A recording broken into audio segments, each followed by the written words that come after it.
I normally don't work on these type of windows, but this was a special occasion, so I figured I would go ahead and do it. But these are new windows, and you can see they've got the plastic jam liners in there. They're really nice wood inside. They're stained and all that kind of stuff. But this, you know, this is the outside, and they've got the double pane glass, which is really nice. Okay, and they've got, you know, like I said, the plastic jam liners. But with all that expense, you know, to get the new windows in an old opening, this is the kind of results that ultimately end up happening, right? So my job is to go in and fix this kind of stuff. Okay, got a lot of work to do.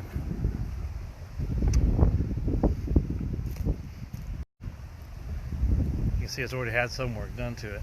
That's, you know, the white sash. I think I might have made that. Anyway, look. So look, here is an interesting something to look at. That's finger jointed windowsill. So interesting.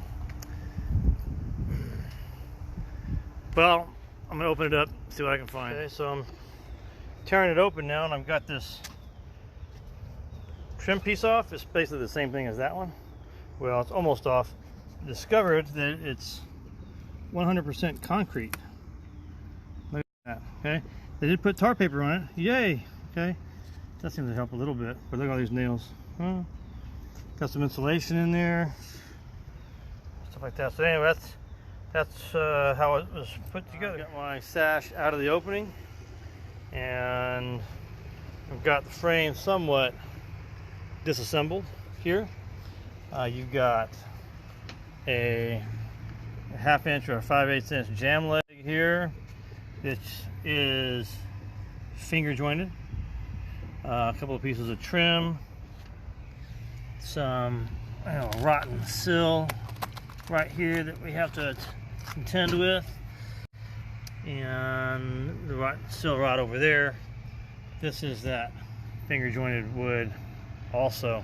So you've got some finger jointed wood for a frame that goes all the way around. Okay, and then you've got these guys. These are what you call plastic jam liners, and this is, you know, you look at the back, there's foam on the back. There's some springs inside of there. You see that or not? And you know, basically there's more Tupperware in your kitchen, or more plastic in your Tupperware in your kitchen than there is in these windows, right? So that's what this is. This is the balance mechanism here. It's about as cheap as you can make it. So anyway, thought that you might be interested to see that. So when you pay for your expensive, nice wood windows, and you're not getting much really at all, but a big price and very little value. So especially when you have to pay this kind of money to fix this kind of stuff. I got the finger joint sill. I got the finger joint sill. I got the finger joint sill, and it's rotten in my lap. Yeah. All right, so I got my window all back together for today. I'm gonna put some plastic over it. I know what I've got to do. I can taking this window sill out, and I can recreate that tomorrow, and I'll recreate 1, 2, 3 sills, put them back together. I've got to put new casing here. I don't think I'm gonna be able to put the concrete back. Or maybe I can, I don't know. We'll use what, tap cons, I guess. So anyway, but that's what I'm gonna come back tomorrow and see if I can't finish up in some style. STIL. So I'm in my trailer now, and I'm getting ready to recreate this windowsill here. You know, we got my table saw set up and stuff like that, but just a little bit analysis of what's going on here. This sill is basically a piece of white pine here.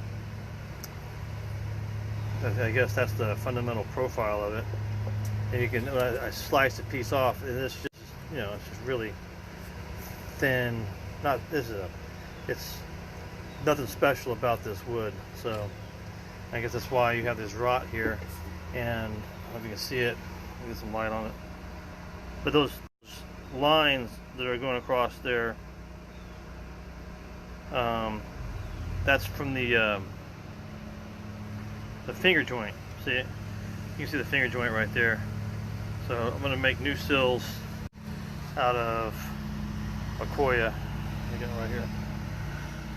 Okay, so to recreate this piece right here, I've set it on my bench here, and I can scribble on my bench. So I copied it, the template there, and I was able to measure, you know, with my speed square, simple things like these angles and stuff like that. I was able to see that from this point to that point, it's 1.25 inches, so I can work with that.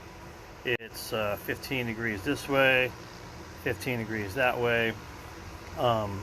This little angle right there is 22.5 degrees off of this line, so I can work with that. And then this line right there, I transferred up there, it's 5 degrees off of the flat. So all those things I can reproduce now. Okay, so I got this piece here copied right there. It doesn't look too bad, right? Let's put them side by side, see what we come up with, right?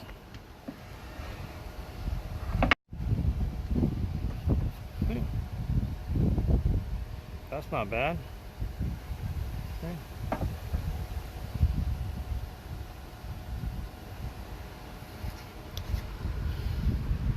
However, I had to mess up 2 pieces to figure that out. So that's quite a mess I've had to make here.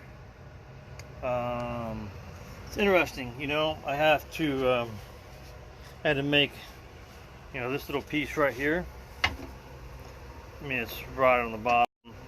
Got to do some other pieces like that. So I made all those. Just have to do a little bit of work on these guys here. Made those to match. Also, I had to make, you know, these little pieces here because, oh, why is that? Where's my piece here?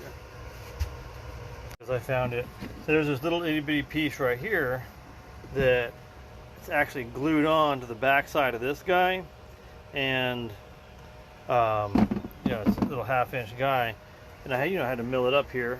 The point I'm trying to make is that these modern windows built with planned obsolescence in mind, they make it really hard for anybody to work. If you think about it, I mean, if you analyze what I've had to do today, just to make the few pieces that I've made, I've had to, you know, table saw number 1, I've had to get the planer out, I've had to get the joiner out.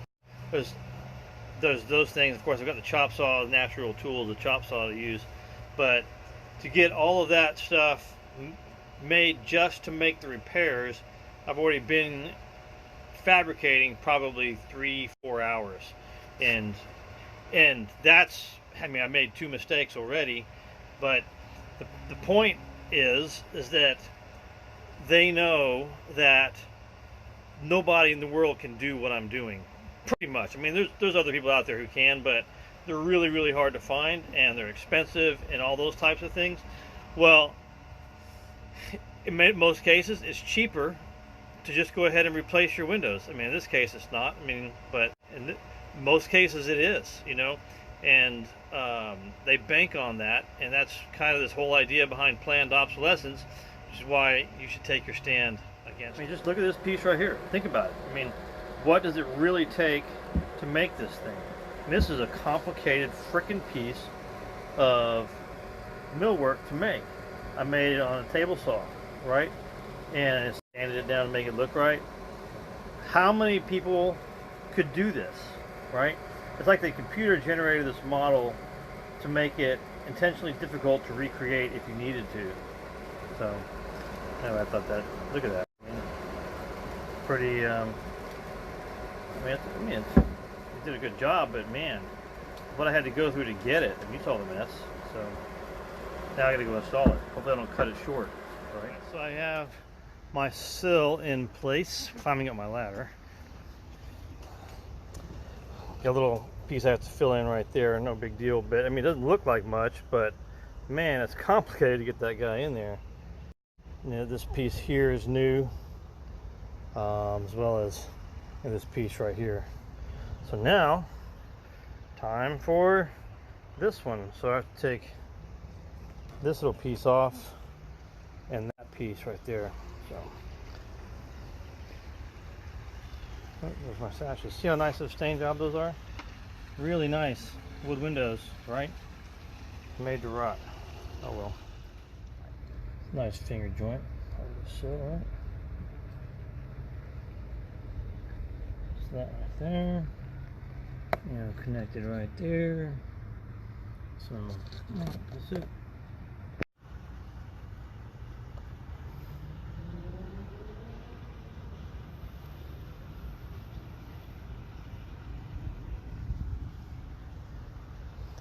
Yeah. All right, so it's the end of the day, and I've got my sill in and repaired. It's all primed in with oil-based primer and ready to finish tomorrow. Have to put, you know, the casing back on here and there, you know, touch up the paint, color and stuff like that, and that's about what it's going to take.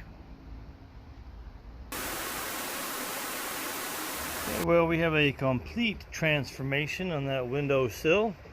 Let's see before and after, right? I don't know if you can remember what it was like, but that was rotted there, and that corner was rotted in that corner, and that corner, that corner. Oh man, it was so bad. So anyway, but you know, we got it all back together now. So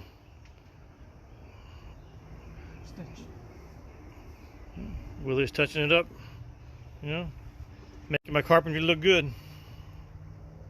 Yeah, buddy.